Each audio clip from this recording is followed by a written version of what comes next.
Assalomu alaykum azizlar, hurmatli obunachilar. Sog'-omonmisizlar. Bizning bugungi videomiz xalqimiz sevib iste'mol qiladigan qovoq, oshqovoq haqida bo'ladi.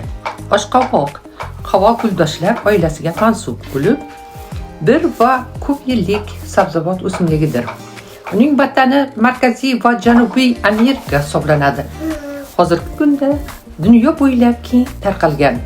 O'zbekistonda esa 1 yillik turlari bo'lib, ular 30 ga yaqin navdan iborat. Xitoyning qadimgi qo'lyozmalarida oshqovoqni o'simliklar malikasi deb ta'riflashgan. Xalqimiz qovoqning etini ham, urug'ini ham doimo izlab kelishgan.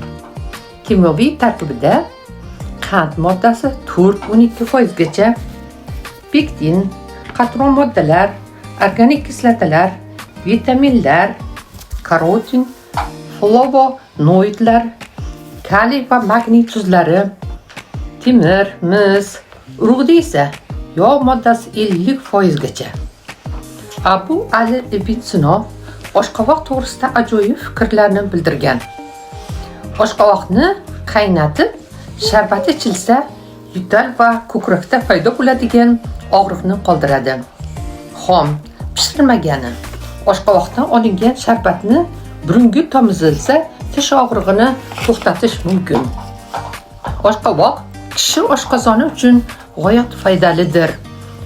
Uni qaynatib asal bilan yesa nafi katta bo'ladi deb ta'kidlagan.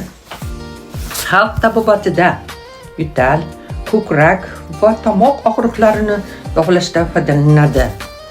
Zamonaviy tibbiyotda oshqovoqning eti siydik va o't haydash hamda ichni yumshatish xususiyatiga ega ekanligi aniqlangan. Oshqovoq kamqonlikda, temir moddasi taqchil paytda foydalidir. Uning tarkibida qonni yaxshilaydigan temir, mis, kobalt, rux kabi muhim moddalar bor.